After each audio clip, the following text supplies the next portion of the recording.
प्रभाग नंबर 2 आसरा नगर से मारूफ समाजी खिदमतगार अजहर खान ने भी अपना परिचय नामजदगी दाखिल कर दिया है। अजहर खान ने आज़ाद उम्मीदवार की हैसियत से अपना परिचय नामजदगी दाखिल किया। परिचय दाखिल करने से कबल इन्होंने आसरा नगर से एक रैली निकाली। रैली के जरिए अपनी ताकत का मुजाहरा करते हुए इन्होंने अपना परिचय नामजदगी दाखिल किया।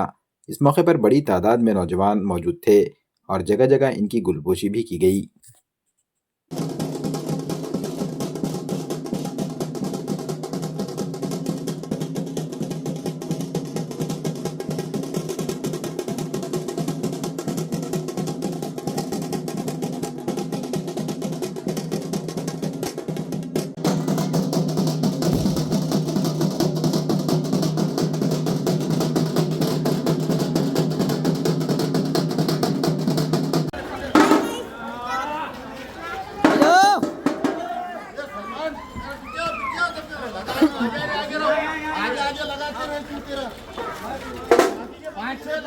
ये गिरोड के पास दादा